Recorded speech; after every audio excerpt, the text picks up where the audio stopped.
안녕하십니까. 허경한 목사입니다.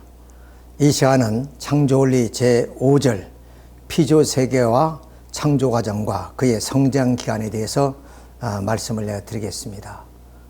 하나님이 이 피조세계를 창조하셨는데 오늘날 과학자들은 바로 지금으로부터 138년 전에 빅뱅이 일어나고 그리고 46억 년 전에 우주가 형성되었다고 이야기를 하고 있습니다.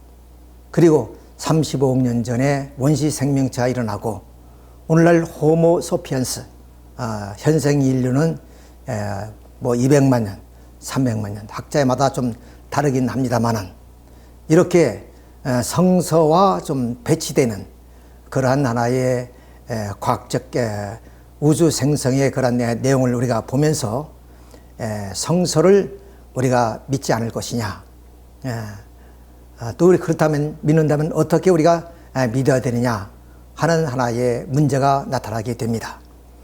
그런데 이 성서에는 6일 동안에 하나님이 창조를 하셨다고 하는데 그 창조가 바로 6일이라는 하나의 개념이 일출일무의 24시간 이란 하나의 개념이 아니라 베드로후서 3장 8절에 보면 주의날이 하루가 천년 같고 천년이 하루 같다 하는 그런 얘기가 있습니다.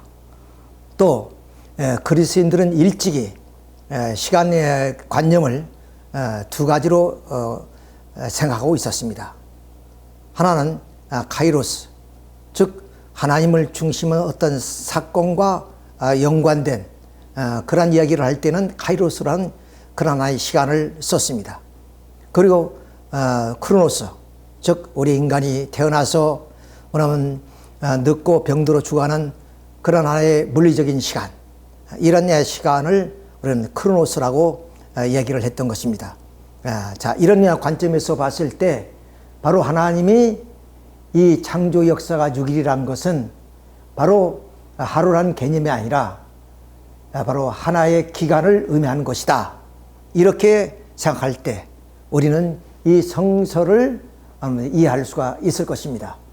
또 오늘날 그 지질학자들이 이 우주 형성의 그런 단계를 보게 되면은 바로 이렇게 무생대, 시생대, 원생대, 고생대, 중생대, 신생대 이러한 하나의 창조의 그런 과정과 같은 그런 단계를 밟고 있다는 그 사실을 보더라도 바로 이 우주의 창조란 것은 하루아침에 이루어진 것이 아니라 바로 그리스인들이 생각했던 카이로스 같은 그런 시간 관념으로서 이렇게 성서는 기록되었다 하는 것을 우리가 먼저 이해를 하게 되면 오늘 이 하나님의 창조 섭리를 우리가 쉽게 이해할 수 있으리라 생각이 되어집니다. 따라서 하나님이 이 피조세계의 창조의 과정은 시간 없이 그렇게 하루아침에 이루어진 것이 아니다 하는 것을 우리는 알아야 되겠습니다.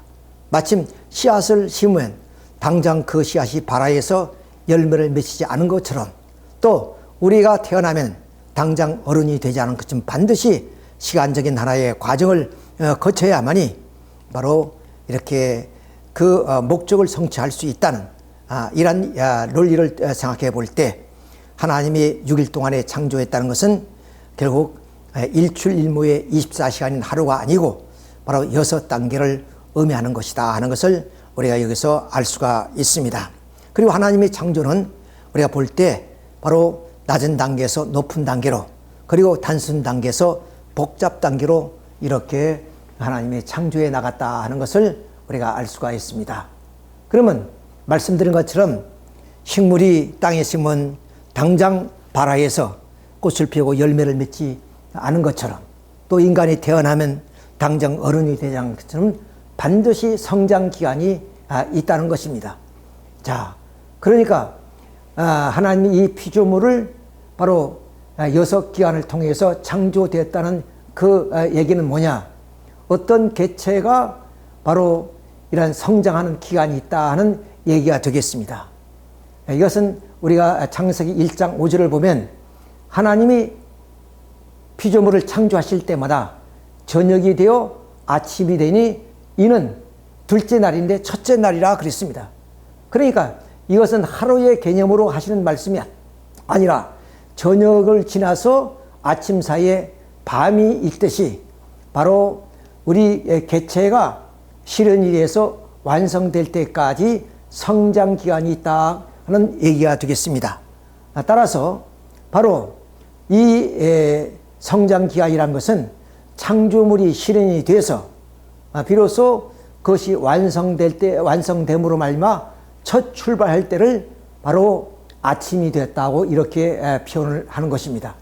자, 그러면 이 성장 기간은 반드시 질서적인 3단계로 되어 있다는 얘기입니다. 자, 하나님은 성부, 성자, 성신이 삼위신으로 계시기 때문에 삼수적인 존재이십니다. 그리고 또한 성상, 형상, 또한 중화적인 존재로 계시죠. 자, 이렇게 삼수적인 존재로 계시는 하나님은 그 수를 전개해서 바로 나타난 것이 피조세계입니다. 그러니까 이 모든 피조물은 하나님처럼 완성하기 위해서는 바로 존재 양상이나 운동이나 성장 기한이 바로 이런 삼수 과정을 통해서만이 하나님처럼 완성할 수 있다는 것입니다. 다시 말씀드리면 하나님 내에 있던 하나의 이성성상이 실체로 전개되어서 그 피조물이 완성될 때까지는 성장 기간이라든가 존재 양상 운동이 모두가 삼수 과정을 거쳐야 된다는 얘기가 되겠습니다. 자, 그렇기 때문에 하나님의 창조 목적인 사위 기대는 바로 하나님을 정으로 해서 그것이 분립됐다가 합쳐지는 바로 정분합의 이런 3단계를 거쳐서 그럼 3대상 목적을 이룸으로 말미암아 사위기대인 창조 목적이 이루어지는 것입니다. 그렇기 때문에 바로 모든 피조물이 그러면 완성하는 데는 성장 기간을 3단계로 나누게 됩니다. 그것이 소생기, 장성기, 완성기 이런 3단계를 통해서 성장해서 완성될 때 비로소 저녁이 되어서 아침이 되는 것이다 하는 것을 말씀드릴 수 있습니다. 자, 그래서 오늘 모든 이 자연세계를 보더라도 모두가 삼수로 완성을 이루고 있습니다. 예를 들면 흙과 물과 공기, 자연에 또 우리가 물질이는 광물, 식물, 동물 또 우리 그 기체, 액체, 고체 또는 식물에는 뿌리, 줄기, 잎 또는 머리, 몸, 사지 그리고 성부, 성자, 성신이 하나님 그리고 삼천사 그리고 나간 삼층청 이 모든 삼수로 되어 있는 것은 바로 완성된 그 존재는 이렇게 삼수의 과정을 거쳐서 완성되어야 되기 때문에 바로 모든 존재는 이 삼수로 되어 있다 하는 것을 우리가 여기서 알 수가 있는 것입니다. 따라서 이렇게 모든 피조물은 성서가 말하듯이 저녁이 되어 아침이 되어서 첫 출발하는 그 기간은 밤이라는 성장 기간을 통해서 바로 완성되어진다 하는 말씀을 드릴 수가 있습니다. 따라서 이 성장 기간에 모든 피조물은 그런 자율성과 중환성인 원리에 의해서 성장하게 되었습니다. 자, 예를 들어서 식물은 땅에 심우게 되면 이러한 자율성과 중환성에 의해서 그것이 성장하여 하나의 열매를 맺습니다. 이러한 하나의 기간을 우리는 성장 기간이라 그럽니다. 그리고 이 성장 기간은 모든 존재가 이러한 자율성과 중환성에 의해서 성장하는 하나의 결과만 보고 간접 주관하심으로 이 기간을 간접 주관권 또는 원리 결과만 보시고 주관하기 때문에 원리 결과 주관권이라 그럽니다. 따라서 만물은 바로 이렇게 자율성과 주관성인 원리의 흠에 의해서 성장합니다. 예를 들면 좀 씨앗을 땅에 심으면은 그 씨앗은 습도와 온도가 맞으면 자연이 발화해서 그리고 잎을 내고 그리고 성장하게 되었습니다. 그것이 모두 자율성과 중화성입니다. 그래서 성장하기만 하는 것이 아니라 또 그것이 주관성이 있어서 성장을 멈추고 꽃을 피우고 또한 열매를 맺히는 것입니다. 이렇게 모든 만물은 이런 원리의 힘인 자율성과 주관성 외에도 성장하도록 되어 있는 반면에 인간은 몸과 마음으로 되어 있기 때문에 몸은 바로 이 모든 자연의 요소로 되어 있기 때문에 만물처럼 그렇게 원리적인 힘에 의해서 성장하지만 마음은 바로 인간 자신의 노력인 책임 부담을 통해서 완성하도록 되어 있다는 것입니다. 그렇기 때문에 만물은 원리의 힘에 의해서 성장하지만 인간은 인간 자신이 책임 분담해서 완성하도록 되어 있기 때문에 하나님께서는 선악과를 따먹지 말라 하는 그 책임을 인간에 주신 이유가 여기에 있다는 것을 우리가 알 수가 있습니다. 그러면 왜 하나님께서 그러면 인간에게 책임 분담을 주어서 선악과를 따먹게 함으로 말미암아 바로 타락하게 만들어졌느냐? 다시 말씀드리면 인간에게 책임 분담을 주신 이유가 무엇이냐 하는 것을 우리가 알아보도록 하겠습니다. 말씀드린 것처럼 바로 모든 만물은 원리의 힘인 자율성과 주관성에 의해서 성장하도록 되어 있지만 인간만은 바로 좀 따먹지 말라는 말씀처럼 책임 부담을 주셔서 그 책임 부담을 다함으로써 완성하도록 하셨던 것입니다. 여기에서 인간의 책임 부담을 여기서 우리가 다시 한번 하나의 사파를 통해서 살펴보도록 하겠습니다. 이 사파는 정주영 회장의 그런 노동생활을 그려낸 것인데 부두에서 노동생활할 때 그때 당시 빈대가 많았던가 봅니다. 그래서 빈대가 물려서 잠을 못 자기 때문에 정주영 회장님은 평상을 만들어서 평상 다리 밑에 이렇게 세숫대야를 놓고 물을 넣었습니다. 빈대는 날개가 없으니까 날아가지 못하니까. 그러니까 빈대가 이 평상에 침범할 수 없는 상황 속에서 잠을 자는데 이 빈대는 어떠냐? 다시 정주영 회장을 물어뜯습니다. 살펴봤더니 이 빈대는 벽을 타가지고 천정으로 가서 이 정주영 회장이 자고 있는 이 평상 위로 떨어져서 바로 정주영 회장의 피를 빨고 있었다는 얘기가 되겠습니다. 이것을 늘 정주영 회장님께서는 그 사원들에게 불가능합니다. 어렵습니다. 이런 말씀을 하실 때 너 해봤어? 이런 말씀을 자주 하셨다는 것입니다. 그것은 뭐냐? 인간의 자유의지가 얼마나 좀 때로는 이 산을 옮길 만한 그런 능력도 된다는 것입니다. 그만큼 하나님은 우리 인간에게 자유의지를 주어서 그 인간을 통해서 스스로 완성하도록 하나님이 창조하셨다는 사실을 우리는 여기서 아셔야 됩니다. 만약에 우리 인간이 만물처럼 이 자연의 원리에 의해서 성장할 수 있다면 우리 인간은 바로 로봇에 불과한 것입니다.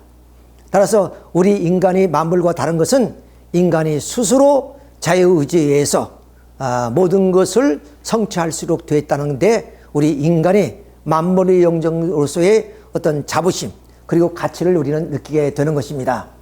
자, 그러면 하나님께서 왜 우리 인간에게 책임 분담을 주었느냐 하는 사실을 우리가 명백하게 한번 살펴보도록 하겠습니다.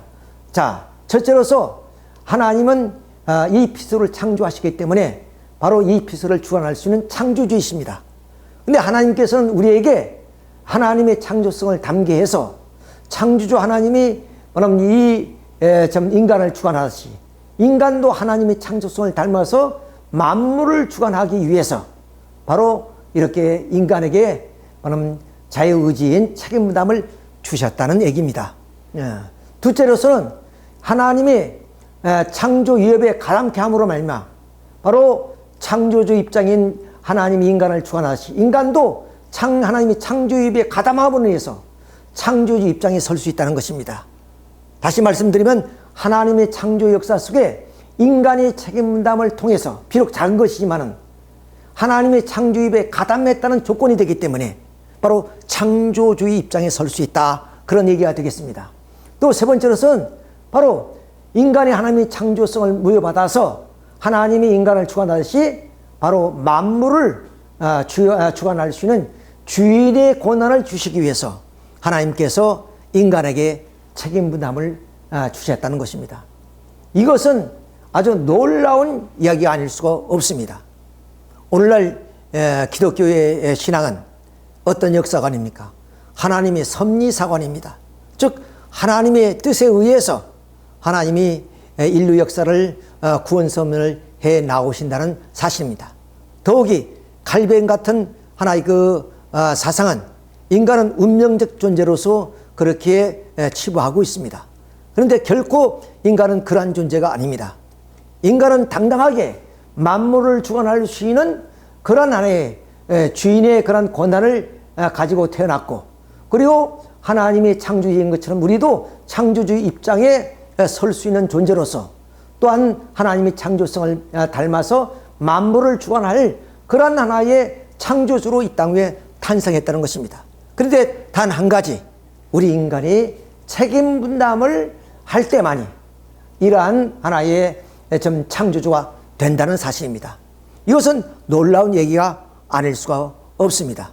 참 이와 같이 우리 인간은 이렇게 좀 책임 분담을 완수함으로 말미암아 창조성을 가지고 만물을 주관하게 됐다 하는 사실을 알 수 있습니다. 따라서 이 원리적인 자율성과 중화성은 우리의 생리적 그런 인간, 즉 몸을 의미하겠죠. 그리고 인간 책임 분담은 바로 우리 인격을 창조해 나가는 하나의 과정이라고 이렇게 말씀을 드릴 수 있습니다. 따라서 인간은 바로 자기의 노력에 따라서 성공할 수도 있고 실패할 수도 있습니다. 그리고 인간은 그 노력에 의해서 바로 하나님의 기쁨의 대상으로서 우리가 살아갈 수도 있습니다. 이와 같이 인간에게 오늘 책임 분담을 주었던 것은 하나님의 큰 축복이 아닐 수 없다 하는 것을 말씀드릴 수 있습니다. 그러면 하나님께서 이렇게 성장 기간에는 바로 인간의 책임 분담을 다할 때까지 주관하지 못하시고 간접 주관권, 원리결과 주관권이라고 말씀을 드렸습니다. 그러면 하나님이 언제 우리를 직접 주관하시게 되느냐? 그것은 우리 인간 자신이 바로 이런 책임을 통해서 완성해서 바로 창조성을 가짐으로 만물을 주관할 때 우리 인간은 바로 하나님이 직접 주관하시게 된다. 즉 하나님을 중심한 주체와 대상이 이렇게 좀 창조 목적을 이루어서 사기들 이름으로써 비로소 하나님과 심령적 일체를 이루어 가지고 그리고 사랑과 미를 주고받음으로 인해서 하나님의 선의 목적을 이루어질 때 비로소 하나님은 우리 인간과 심정적인 일체를 이루어서 심정적인 주관을 하게 된다 하는 말씀이 되겠습니다. 자, 이것이 바로 완성권이다 하는 것을 우리가 알 수 있고, 그러면 인간에 대한 하나님이 직접 주관은 인간 시조인 아담과 헤아가 바로 하나님과 심정적 일체를 이루어 가지고 그리고 사랑과 미를 주고받음으로 인해서 이렇게 선의 목적을 이룸으로써 가정적 사유기들을 이룰 때 비로소 하나님은 인간에 대한 직접 주관이 이루어지게 되는 것입니다. 그러면 인간은 만물에 대한 직접 주관은 어떻게 이루어지냐? 하나님을 중심한 그 완성한 인간과 만물이 바로 이제 하나님의 심정적 일체를 이루어 가지고 그래서 하나님의 심정을 가지고 그럼 인간이 만물을 사랑할 때 비로소 이 땅 위에 선의 목적인 사유가 이루어짐으로 인해서 인간은 만물을 직접 주관하시게 된다 하는 사실입니다. 따라서 우리 인간에게 따먹지 말라는 그 말씀은 인간이 완성될 때까지, 즉 하나님의 미완성 간접 주관 때까지 바로 참 인간이 지켜야 될 하나의 임무였습니다. 그러나 인간이 이와 같이 하나님과 심정적 일체를 이룸으로 알마 하나님의 사유기들을 이룰 때 비로소 하나님이 직접 주관을 받게 된다는 사실을 우리가 알 수가 있습니다. 자, 이렇게 해서 오늘 말씀은 이것으로 마치고 다음 시간은 인간을 중심한 무형실체 세계와 그리고 유형실체 세계에 대해서 말씀을 드리도록 하겠습니다. 감사합니다.